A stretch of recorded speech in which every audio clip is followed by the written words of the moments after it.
Quick sort algorithm, उसकी working देखते हैं और उसकी एनालिसिस देखते हैं. Quick sort algorithm is also based on the concept of divide and conquer, just like merge sort algorithm. Quick sort, also called partition exchange sort. Quick sort algorithm divides the list into three main parts. First one, elements less than the pivot element. Second is pivot element. Third is elements greater than the pivot element. देखिए, quick sort algorithm जो है ये भी divide and conquer approach को follow करता है. जिस तरह मर्ज सॉर्ट एल्गोरिथम हमने देखा था, जिस तरह merge sort divide and conquer approach को फॉलो करता है, इसी तरह क्विक सॉर्ट भी उसी पैराडाइम को यूज़ करता है. क्विक सॉर्ट जो है इसको हम पार्टीशन एक्सचेंज सॉर्ट भी बोलते हैं. यहाँ पर बेसिकली हम अरे को जो है 3 डिफरेंट पार्टीशंस में डिवाइड करते हैं. पहला जो है हम उसको पिवट एलिमेंट कहते हैं, एक को हम पिवट एलिमेंट बना देते हैं एक इंडेक्स को. एक जो है सब अरे जिसमें तमाम वैल्यूज़ पिवट एलिमेंट से ग्रेटर होंगी वो एक साइड पर आ जाएगी, और दूसरी सब अरे जिसमें तमाम एलिमेंट्स पिवट जो एलिमेंट है उससे स्मॉलर होगी. देखिए, इसी कॉन्सेप्ट को यूज़ करते हुए इस एग्जांपल को सॉल्व करते हैं. अब देखिए, हमारे पास एक अरे गिवन है, इंडेक्स उसका 1 से लेकर 10 तक है, उसमें कुछ वैल्यूज़ गिवन है. इसको हमने सॉल्व करना है यूजिंग क्विक सॉर्ट एल्गोरिथम. कि क्विक सॉर्ट कैसे काम करता है. क्विक सॉर्ट का जो कोड है वो मैं आपके साथ अभी थोड़ी देर में शेयर करूंगा. वहाँ पर आप काम कैसे करता है. इसमें भी 2 ही लूप्स यूज़ होते हैं, एक आई का लूप है और एक जे का लूप है.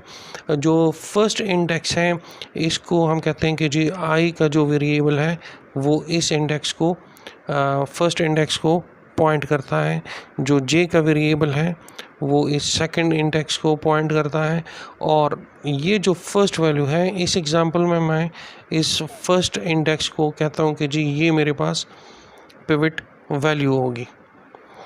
ठीक है जी. तो हमारा at the end of the first iteration क्या होगा कि ये जो पिवट वैल्यू है ये इस अरे में इसकी जो डिज़ायर्ड लोकेशन बनती है ये वैल्यू उस लोकेशन पर पहुंच जाएगी. अब हम कहते हैं कि जी फर्स्ट इंडेक्स आई है, सेकंड इंडेक्स जो है वो जे रिप्रेजेंट कर रहा है, और फर्स्ट वैल्यू जो है that is the pivot value. उसके बाद आपने यहाँ पे क्या करना है, आपने यहाँ पे एक कंडीशन चेक करनी है. वो क्या कंडीशन है, देखें कि ए ऑफ जे की जो वैल्यू है, ए ऑफ जे की जो वैल्यू है जो कि 84 है, this is not less than pivot value. जो पिवट एलिमेंट है ये उससे कम नहीं है. 84 इज़ ग्रेटर देन पिवट. जब जे की वैल्यू पिवट से ग्रेटर होगा तो हमने कोई भी स्वैपिंग नहीं करनी, हमने सिंपली क्या करना है, इस जे को इंक्रीमेंट करना है. दोबारा सुनिएगा, जब भी ए ऑफ जे की वैल्यू ये पिवट से ग्रेटर नहीं होगी, पिवट से जब भी ये वैल्यू स्मॉलर होगी, पिवट की वैल्यू जब भी स्मॉलर होगी ए ऑफ जे से, तो हमने कोई भी स्वैपिंग नहीं करना, बल्कि हमने सिंपली जे को इंक्रीमेंट करना है. तो यहाँ हम क्या करते हैं कि अगर ये कंडीशन हो तो आप सिर्फ जे को एक इंक्रीमेंट कर दें. तो देखिए, जे को इंक्रीमेंट करने से क्या होगा, आपके पास जो अरे आएगी वो वही होगी, आई स्टिल इसी पोजीशन पर होगा, लेकिन जे अब यहाँ से इंक्रीमेंट होके आगे आ जाएगा. अब जे जो है वो थर्ड इंडेक्स को पॉइंट करेगा. सेम वही 42 आपका पिवट एलिमेंट होगा. अब आपने दोबारा कंपेयर करना है ए ऑफ जे का पिवट वैल्यू के साथ. तो देखिए, स्टिल 75 जो है वो ग्रेटर है पिवट से. ठीक है, जब ये वैल्यू जे की वैल्यू ग्रेटर हो पिवट से तो आपने क्या करना है, सिंपली जे को इंक्रीमेंट करना है. तो यहाँ पर भी हम जे को सिंपली इंक्रीमेंट कर देंगे. जब जे को हम इंक्रीमेंट करेंगे तो आप देखें आई स्टिल इसी लोकेशन पर मौजूद होगा, और हम जे को यहाँ थर्ड इंडेक्स से इंक्रीमेंट करके फोर्थ इंडेक्स पे ले आएंगे, यहाँ पर आ जाएगा. अब यहाँ पर आप देखें जो जे इंडेक्स पे जो वैल्यू है 20, that is less than the pivot. तो अब आपने क्या करना है, जब ऐसी सिचुएशन हो कि जहाँ पर ए ऑफ जे की वैल्यू पिवट वैल्यू से कम हो जाए, तो सबसे पहले आपने क्या करना है, इस आई को इंक्रीमेंट करना है। उसके बाद आपने ए ऑफ आई और जे की वैल्यू को स्वैप करना है और उसके बाद आपने जे को एक इंक्रीमेंट करना है। जब ये सिचुएशन होगी कि ए ऑफ जे जो है, जो अभी 20 वैल्यू को शो कर रहा है, that is less than the pivot is 42, so 20 is less than 42। जब ये सिचुएशन आ जाएगी तो आपने क्या करना है, आपने इस आई इंडेक्स को एक इंक्रीमेंट करना है, ये अगले इंडेक्स पे आ जाएगा। उसके बाद आपने ए ऑफ आई और ए ऑफ जे इन दोनों की वैल्यू को स्वैप करना है और उसके बाद स्वैप करने के बाद आपने जे को इंक्रीमेंट करना है। तो देखिए इसके बाद जो हमारे पास अरे की पोजीशन बनेगी वो कुछ इस तरह की होगी। ये तो मेरा 42 जो मैंने लिखा हुआ है, ये तो मेरे पास ऑलरेडी पिवट वैल्यू है, तो ये तो चेंज नहीं होगी। अब सेकंड वैल्यू में आई जो है वो यहाँ पे शो हो रहा था आपके पास, फर्स्ट इंडेक्स पे शो हो रहा था, ये था आपके पास आई की वैल्यू। अब हम कहते हैं कि जी अब आई जो है वो सेकंड इंडेक्स पे मूव करेगा, ठीक है। और यहाँ पर आपने वैल्यूज़ को इससे पहले आप देखें जे आपके पास कौन से इंडेक्स पे था, जे आपके पास था इंडेक्स 4 पे, ठीक है। तो इंडेक्स 4 पे वैल्यू 20 है और यहाँ पर वैल्यू 84 है, तो ये दोनों स्वैप होंगे। 20 यहाँ पर आ जाएगा 84 की जगह पे और यहाँ 84 जो है ये 20 की जगह पे आ जाएगा। तो आपके पास जो अरे बन जाएगी वो आपके पास ये बनेगी, 42 आपका ये होगा और 20 ए ऑफ जे की जो वैल्यू है जो यहाँ पर थी वो स्वैप होकर यहाँ आ गई है। ये वैल्यू 75 अपनी जगह पर मौजूद रहेगी। यहाँ पे जो वैल्यू थी 84 वो अब आपके पास यहाँ पे शिफ्ट हो जाएगी, ये आपके पास आ जाएगा 84। बाकी किसी भी वैल्यूज़ में चेंज नहीं होंगी, बाकी वैल्यूज़ आपके पास एज इट इज़ रहेंगी। उसके बाद आपने क्या करना है, आपने सिंपली जे को एक इंक्रीमेंट करना है। तो अब इस लोकेशन पे, इस इंडेक्स पे जे का पॉइंटर खड़ा होगा। स्टिल आपके जो पिवट की वैल्यू है दैट इज़ 42। अब आपने दोबारा कंपेयर करना है कि देखिए आपके पास क्या है, 60 है और 42 है। स्टिल आप देखिए 60 जो है वो ग्रेटर है 42 से, स्मॉलर नहीं है। जब ग्रेटर है तो कोई स्वैपिंग नहीं होगी, आपने सिंपली जे की वैल्यू को इंक्रीमेंट करना है। तो देखें सेम वैल्यूज़ में कोई फ़र्क नहीं आएगा, वैल्यूज़ आपके पास एज इट इज़ यही रहेंगी। ये हो जाएगा 20, 75, 84, 60, 10, 90, 55 और 30।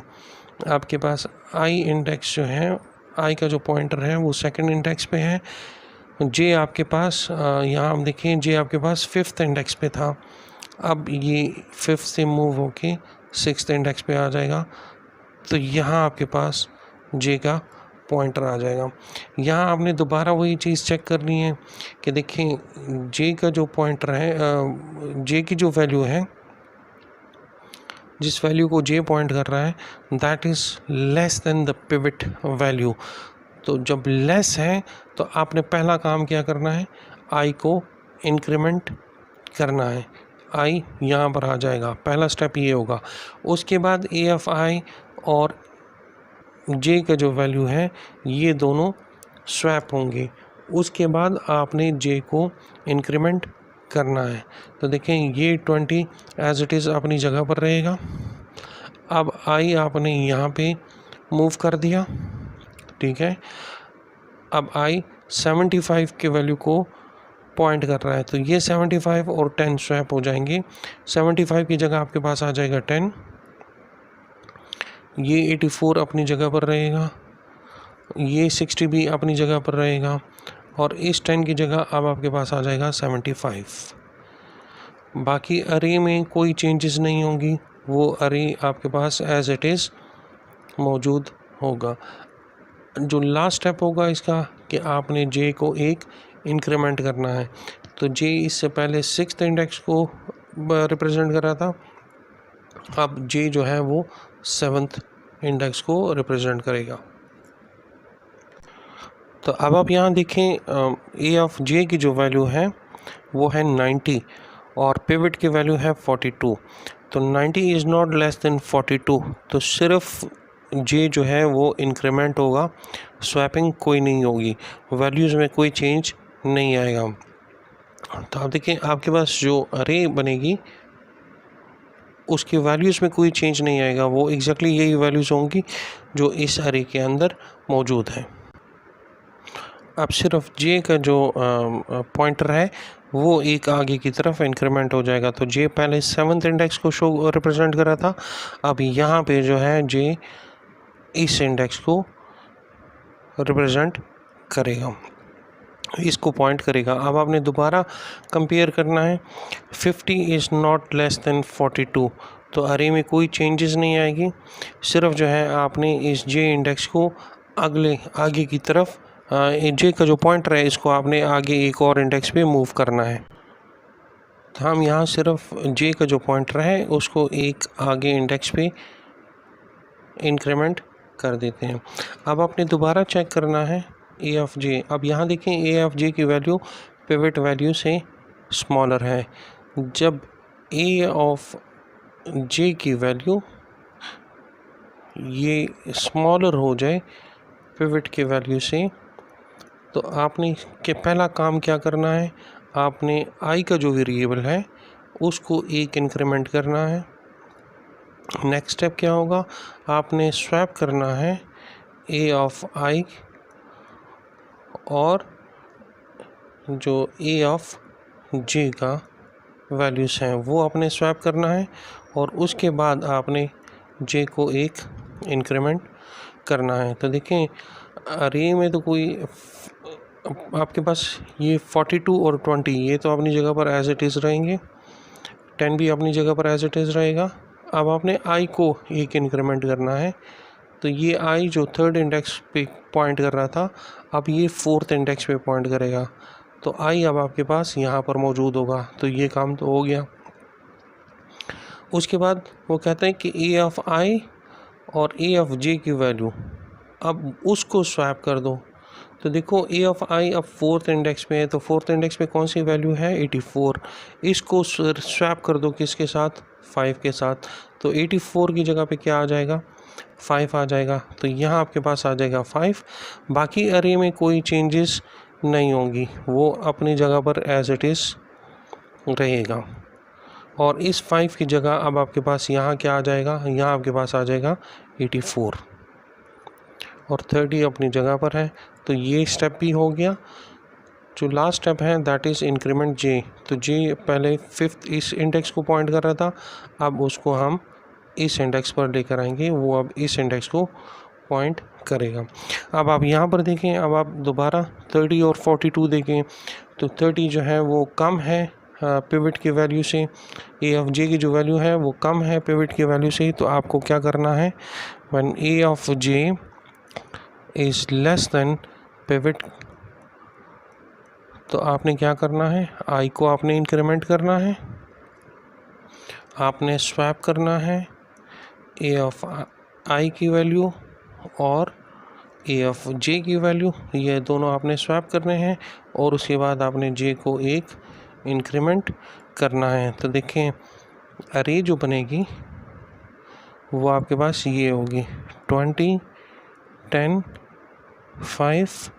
अब ये 60 स्वैप हो जाएगा किसके साथ 30 के साथ, तो यहाँ 30 आ जाएगा, 75 अपनी जगह पर रहेगा, 90 अपनी जगह पर रहेगा, 50 84 और यहाँ पर आपके पास आ जाएगा 60। ठीक है, आपका आई जो है वो इस इंडेक्स पर है और जे को आपने इंक्रीमेंट करना है। तो जे आगे अरे जो है वो एंड हो जाएगी, तो जे आगे मज़ीद इंक्रीमेंट नहीं हो सकता। जब आप ऐसे स्टेज पर पहुंच जाओ कि जहां पर जे का जो इंडेक्स है, जे जो है, जे पॉइंटर जो है वो अरे के आखिरी इंडेक्स तक पहुंच जाए, उसके बाद चूँकि जे आगे किसी को पॉइंट नहीं कर सकता, तो यहाँ पर आकर आपके पहले जो आइट्रेशन का फेज़ है वो कंप्लीट हो जाएगा। इसके बाद आपने क्या करना है, आपने सिर्फ एक वैल्यू को स्वैप करना है। किसको स्वैप करना है? जो आपके पास ए ऑफ आई है उसको आपने स्वैप करना है, किसके साथ? एंड पिवट की वैल्यू के साथ। तो ये 30 स्वैप हो जाएगा 42 के साथ। 30 जो है यहाँ से मूव हो जाएगा, यहाँ पर आ जाएगा, और ये 42 30 की जगह पर आ जाएगा। जब आप ए ऑफ आई का और पिवट की वैल्यू को आपस में एक्सचेंज करेंगे तो आपके पास ये अरे बन जाएगी। यहाँ तक आपका क्विक सॉर्ट का जो पहला आइट्रेशन है वो कंप्लीट हो जाता है। पहले आइट्रेशन के बाद अगर आप इस अरे को गौर से देखें तो ये जो पिवट की वैल्यू है, इस वैल्यू के लेफ़्ट साइड पे जितनी भी वैल्यूज़ हैं वो पिवट से स्मॉलर हैं, और इसके राइट पे जितनी भी वैल्यूज़ हैं वो पिवट से ग्रेटर है। दैट मीन्स कि ये जो पिवट है ये अपने रिक्वायर्ड पोजीशन पे पहुंच गया है। इस अरे में इस 42 की यही पोजीशन बनती है। तो ये पहला स्टेप कंप्लीट हो गया। नेक्स्ट जो फेज़ होगा उसमें ये अरे इन दो पोर्शंस में डिवाइड हो जाएगा, एक पोर्शन में ये वैल्यूज़ और दूसरे पोर्शन में ये वैल्यूज़। नेक्स्ट आइट्रेशन में हम इसको भी सॉल्व करेंगे, सेम इसी प्रोसीजर पे हम पिवट की वैल्यू को सेलेक्ट करेंगे और इसी तरह आई और जे का लूप यूज़ करेंगे। सेम इधर भी कोई भी पिवट की वैल्यू को सेलेक्ट करेंगे और आई और जे के पॉइंटर्स को यूज़ करते हुए क्विक सॉर्ट का यही सेम प्रोसीजर दोबारा फॉलो करेंगे। एट द एंड तमाम आइट्रेशंस जब हो जाएंगी तो आपके पास अरे जो है सॉर्टेड फॉर्म में आ जाएगा। हर एक आइट्रेशन में जब आप इस पोर्शन को सॉल्व करेंगे यूजिंग क्विक सॉर्ट तो यहाँ पर भी जो पिवट की वैल्यू होगी वो भी अपनी रिक्वायर्ड पोजीशन पर पहुँच जाएगी, यहाँ पर भी जो पिवट की वैल्यू होगी वो भी अपने रिक्वायर्ड पोजीशन पर पहुँच जाएगी। तो फर्दर दो सब अरेज बन जाएंगी, फिर आपने उनको सॉल्व करना है रिकर्सिवली। तो एट द एंड आपके पास ये पूरी अरे जो है ये सॉर्ट आउट हो जाएगी। अब बात करते हैं कि जी इसकी टाइम कम्प्लेक्सिटी क्या होगी। देखें, हम चूँकि अरे की पार्टीशनिंग कर रहे हैं, दो पोर्शंस में इसको डिवाइड कर रहे हैं, अगर ये पार्टीशनिंग बैलेंस्ड पार्टीशनिंग होगी, मतलब कि आपने पिवट की वैल्यू जो आप फर्स्ट इंडेक्स में या लास्ट इंडेक्स में जो भी वैल्यू है वो एक ऐसी वैल्यू हो जो शॉर्ट हो के उस अरे के बिल्कुल मिडल पोजीशन में आ जाए या मिडल के करीब करीब आ जाए, जिसमें हम अरे को दो सब पोर्शंस में डिवाइड कर सकें, तो उसको हम कहते हैं बैलेंस्ड पार्टीशन। जिस तरह इस केस में आप देखें आपके पास राइट साइड पे 5 वैल्यूज़ हैं और लेफ़्ट साइड पे 4 वैल्यूज़ हैं, तो this is almost a balanced partition. तो हम इसको कहते हैं कि जी ये बैलेंस्ड पार्टीशनिंग हुई है। अगर इसी तरह की बैलेंस्ड पार्टीशन हुई हो तो वहाँ पर टाइम कम्प्लेक्सिटी क्या बनेगी। देखो, अरे अगर n साइज़ का है तो ये हाफ में डिवाइड हो गया, ये भी हाफ में डिवाइड हो गया। तो जिस तरह मर्ज सॉर्ट में हमने कैलकुलेट किया था कि अगर ये भी n/2 टाइम लेगा और ये भी n/2 टाइम लेगा तो ये पूरी अरे कितना टाइम लेगा, 2t n/2 प्लस, क्योंकि हमने इस तमाम अरे को स्कैन करना है तो जितने अरे का लेंथ है उतना तो टाइम लगेगा उस पर, तो प्लस थीटा n वो टाइम भी इस पर लगेगा। फिर मैंने आपसे बात की थी कि इस तरह के रेकरेंस को हम 3 डिफरेंट मेथड से सॉल्व कर सकते हैं, using master method, substitution method और ट्री मेथड। उन तीनों में से किसी भी मेथड से जब आप इसको फर्दर सॉल्व करेंगे तो आपके पास वो टाइम कम्प्लेक्सिटी आएगी big O of n log of n। तो क्विक सॉर्ट की टाइम कम्प्लेक्सिटी जब बैलेंस्ड पार्टीशनिंग हो वहाँ पर आपके पास टाइम कम्प्लेक्सिटी आती है big O of n log n। जब पार्टीशनिंग अनबैलेंस्ड हो, अनबैलेंस्ड का मतलब अगर आपने पिवट किसी ऐसी वैल्यू को सेलेक्ट कर दिया जो लेट्स सपोज उसकी ये पोजीशनिंग बनती हो पिवट की, फर्स्ट आइटरेशन के बाद पिवट यहाँ पर आता हो, तो आप देखो उसके राइट साइड पे तो बहुत ज़्यादा वैल्यूज़ हैं लेकिन लेफ़्ट साइड पे ऑलमोस्ट कुछ भी नहीं है, एक ही वैल्यू है। या लेट्स सपोज आपने पिवट ऐसी वैल्यू को सेलेक्ट किया जो इधर ही बनता हो, यही उसकी रिक्वायर्ड पोजीशन बनती हो फर्स्ट आइटरेशन के बाद, तो इस पिवट के लेफ़्ट पे तो तमाम वैल्यूज़ हैं लेकिन राइट साइड पे उसका कोई भी वैल्यू नहीं होगी। ऐसे को हम कहते हैं कि जी ये अनबैलेंस्ड पार्टीशनिंग है। जब अनबैलेंस्ड पार्टीशनिंग होगी तो वहाँ पर आपके पास टाइम कम्प्लेक्सिटी क्विक सॉर्ट की बनेगी, वो आपके पास बनेगी t ऑफ n-1, जितने अरे का साइज़ है उससे एक कम, plus t of 0 plus theta of n। जब आप इसको सॉल्व करेंगे तो आपके पास ये कम्प्लेक्सिटी बनेगी बिग O ऑफ n²। तो क्विक सॉर्ट की टाइम कम्प्लेक्सिटी जब अनबैलेंस्ड पार्टीशनिंग हो वहाँ पर आपके पास आती है बिग O ऑफ n², और जब बैलेंस्ड पार्टीशनिंग हो वहाँ पर आपके पास आती है big O of n log n। Thank you.